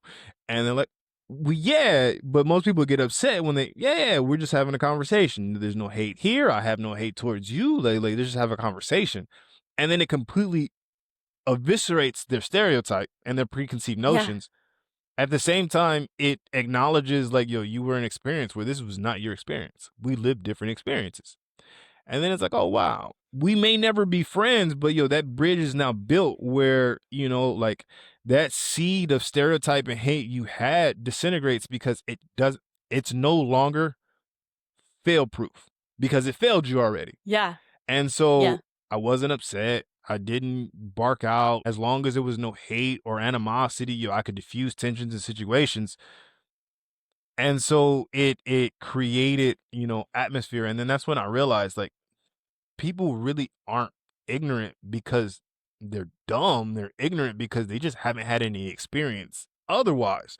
But there's usually not a forum safe enough to display some of these insecurities without looking dumb in front of your friends, without saying something Mm. stupid, without people laughing at you or kiki and haha. And so I do, like, I believe if college was actually about developing the next generation, conflict resolution would be one of the first things that you learn. Emotional regulation would be learned in high school and middle school. And, you would do research and development. You would work with your hands because you can feel like the knowledge base that you have after coming out of college is just that. It's a piece of paper. So Yeah. what you do with it doesn't really matter, but you can teach people the skill set because some people are researchers, right? They research, they develop projects. It doesn't matter what field you put them in because they're going to do on the job training anyway. Some people work with their hands, okay? If you want to give them specialized training once they finish working with their hands, you could do that. Some people are natural born delegators and supervisors, okay? So you should, let them do that. The field that they delegate and supervise doesn't really matter. They have the skill set for it. And so I think people should rotate in those positions, but the main thing, you should learn how to cook for yourself. You should learn how to shop for yourself. You should learn how to do your taxes, how to conflict resolution, like emotional regulation, how to actually have a routine that works for you. That would be the development of having the future generation be actual adults. That's not profitable though. And it doesn't take you as Yeah. long as it would take them to do what they're doing. Then you can't have presidents making $300 to $700,000 because it just looks weird. But you would have an actual productive society moving forward, and that's why I say there's academics, because you go to school, you have no clue what you want to do. I think that's a ridiculous amount of pressure to put on a 17-year-old. Yeah. What do you want to do for the rest of your life? I don't know. Hell, I just got out the house. Like, this is the first time like I could do my own thing. Like I can go pick the food I want to without my parents telling me this is what I need to eat. But you're gonna tell me this is the career path I'm choosing for the rest of my life? Like, that's so much pressure. And I think if you switch the way that you did it, okay, like let's how do you regulate yourself in an emotionally intense, emotionally charged environment? Okay. How do you have handled disagreements? Okay. When you have opposing ideas, how do you take a space away, get yourself down? Do you need to write it out so you can't get lost over your words and you have to actually finish reading the whole thing and there's no misunderstanding? Do we have questions afterwards? And those are skills that I think would behoove most of the world, but we're not doing that. We're, and then you think about the structure of most semesters, right? You have a 16-week semester. For about 8 weeks, we're going from the past to the present. From the next 10, maybe 5 weeks, we're going from the present to, our current day problems. And then the last 2 weeks of probably future tomorrow problems, which is ridiculous because then by the time you finish the class, you're behind. Instead, you could do 2 to 3 weeks, how we got to where we got to, 6 to 8 weeks about, our present day and where we're at.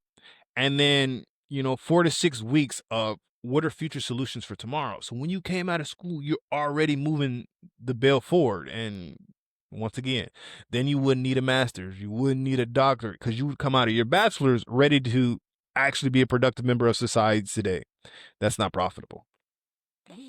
Yeah, I mean, the amount that I changed in those 4 years of undergrad, unbelievable, unbelievable. And the amount of people that I met that were so pressured to choose a career that they had no idea whether or not they would like, let alone want to do for life, is insane to me. And that is another spark that I've had in abundance, that school, the school of life is our greatest teacher, right? But what it's taught us, you and I, we could streamline into something that could teach people what they need to know quickly, succinctly, and set them up for success in the future instead of set them up for needing more and paying more and Mm-hmm. all of that jazz. So, yeah, I couldn't agree more. Because But the problem what's the is, scarlet letter of undergrad? Undecided. yeah. Like, go around and tell what's your major. I'm undecided. Oh, you're not serious about this then, huh? You're just here to waste time. Like, okay, you'll probably drop out in a little bit. Like, and it's weird because I don't know what I want to do. Like, I'm just gonna take my general ed, and you get in one class. And what happens in undergrad? You take one class. This is the most amazing thing. I could see myself doing this every day. Then you take the follow up class. Oh, I would never do this every day. Like, I mean, yeah, and then say we tried to make a school that employed all of these ideas and taught people to think for themselves critically and have these conversations to only grow every day instead of divide and fight and whatever it may be. You think about, okay, how would that ever get approved by the current board? Why would they want to? And doesn't society rely on the approval and certification from that board to consider your school to be worth their time? And the amount of people that would be willing to put that time in when they know that it might not result in getting any jobs because the credibility is expected and the certificates are a necessity. You get blocked at every turn, even though it's a beautiful idea that could help so many people. And so do you do nothing, or do you leave it for somebody whose purpose is just that, knowing that your purpose is to be asking the questions that you are? What do you think about that? so My wife gave me the best piece of advice when I was really struggling on if I wanted to be a surgeon or not. Those positions are desperately needed, but just because they're needed doesn't mean you're the one to fill them. And so, would I want to be at the center of the bureaucracy of creating a school? Absolutely not. I'm not gonna sit in those board meetings. I'm not like I understand the power of grant writing. I don't want to be the one to write those that is one of the most boring things alive is to do a bunch of proposals and get shot down when you have this great idea to have to go through the rigors. Then say you do make traction, now you're possibly stepping on the toes of, I mean, I think student loans are somewhere in the trillions of dollars now. So now you're stepping on the toes of $1 trillion empire. People still have brake lines that get cut and the planes that crash. Then you got to look over your shoulder. You're going to be a martyr for the cause. Oh, yeah. I prefer to address the ideals. I like sharing the philosophy because I believe there's thinkers and there's doers. And at Mm. one time in my life, I believed you had to be both. I believe if you were the thinker, then it was your responsibility to do it. Hmm. Now I understand that doing taps me out. I don't have the energy reserves to do much more except learn. So if I had to learn about what hurdles we need to jump through, what would be the strategy, what would be the chess game. Okay, I enjoy the chess game. Actually doing it and moving it and sitting in those things, and no, not my cup of tea. I'd burn out, I'd disappear. I would just go to a different country and live somewhere I didn't need to be seen. So, would I love to be in a board of advisors spot in that type of thing? Like, how are we handle this? What are we actually saying? What the message would be? Absolutely. Absolutely. Feet on the ground, not my style. But I think there are people who enjoy the door to door. They like seeing people and talking to them face to face. And so when you can get and gather a team who people's strengths are other people's weaknesses and people understand their role, because if you're into sports, the best sports teams understand that everybody has a job to do with the same goal in mind, right? And so Yes. like if you can get everybody on board willing to do their job, they love what they do, they understand there's going to be hate and resistance, it's just part of the territory, then yeah, by all means I would love to be a part of it. I'm not going to be the guy signing petitions. I'm not going to be the guy walking door to door. I'm not going to be the guy, so that's not me. But you want to get on a platform and we want to speak about, what we're doing and how this will be different. Oh, I would love that. So if the Hmm. role was suitable, absolutely. Do I think it would get struck down in a lot of ways? Absolutely. But here's the thing. Higher education is on its way out because the way AI is set up, it almost doesn't make sense to go to college. Because if you hyperfixate for a good 6 months to a year, you're learning essentially college level things, in the matter of moments. So will higher education be will academics remain the way that it is? I doubt it. How long that lasts, I'm not sure. But I don't know if you've seen the reports where like there's people at Northwestern who want their tuition money back because one of the professors said they can't use AI, but they realized he was using AI and they're like, why can't you use it and we can't? And so I I don't see with technology moving the way that it does how academics could remain stagnant because it's just going to get surpassed. Yeah. I mean, the only reason I can think of is because people who are hiring want to know that you know what you're supposed to know before they do so. But in the age of AI, in the age of morality and the amount of children that and kids and people and humans that cheat in school is uncanny. And the people that are doing worse in their grades are probably the honest ones. And the ones that are breaking the curve and getting 100 are probably doing so with the AI or with the out of bounds things. And I work my butt off to make that mark the honest way because I want to earn it. But in a world where you're rewarded for getting those scores, and in order to live the life you want to live, you have to meet those certain standards, you're almost encouraged to. And it's no longer about the learning, it's about how can you cheat the system. And that's scary. And I don't want to be a part of systems that encourage the wrong things like that. See, so So you, where yeah. your conundrum is, and I saw this in medical school. There are people who want to learn to pass the test, and there are people who desire to understand the material. Mhm. And the challenge with that is the ones who learn to pass the test typically get jobs.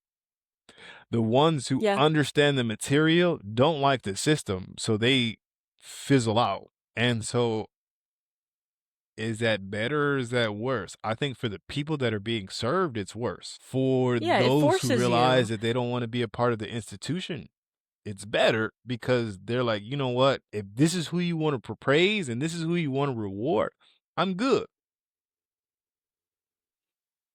Yeah, I mean, it really does, like, if you're intent on having that career and being successful in it, it forces you to study to pass an exam, not to study to understand, and to learn for the sake of learning and knowing and helping, just to learn for the sake of a metric, circling all the way back.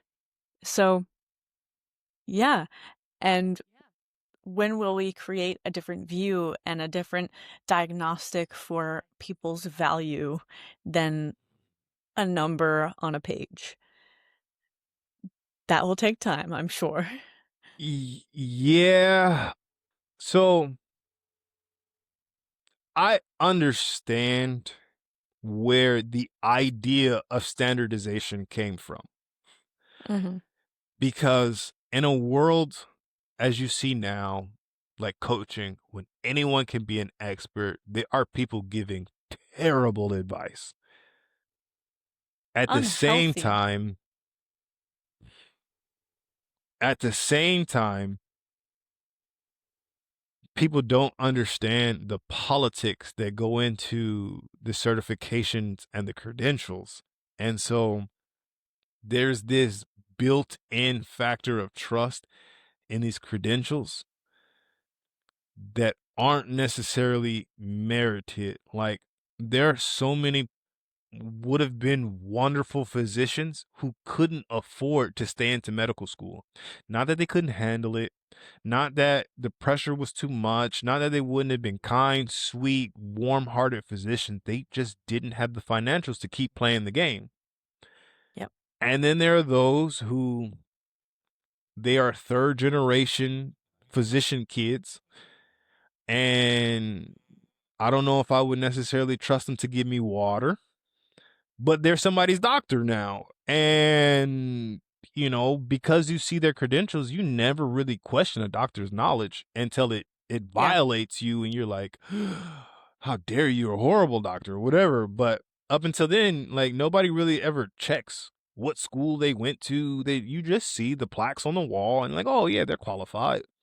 And so credentials are a double-edged sword.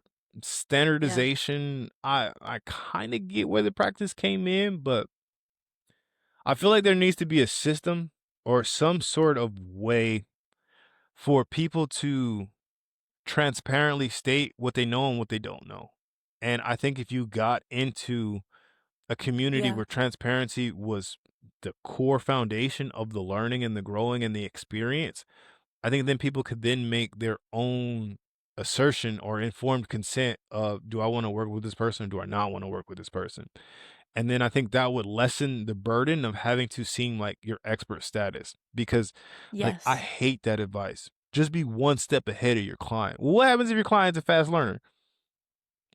Like, and you can't keep up with the pace. So you give them something, and now you gotta make it up, right? Or you gotta pretend, and so you're out of your wheelhouse. And instead of saying, "Hey, actually, you know who I could recommend you to because you know you're really advanced and you're not at the level that I'm comfortable teaching here. Take your money, put it here." They don't do that. That's not a thing, you know? And I know. so maybe one day that becomes an actual thing, but we'll see. I know. I even like giving a presentation as a scientist, I have so many peers that what if somebody asks me a question and I don't know the answer to? We are scientists. We if we knew what we were doing, it wouldn't be research. Like, it's okay.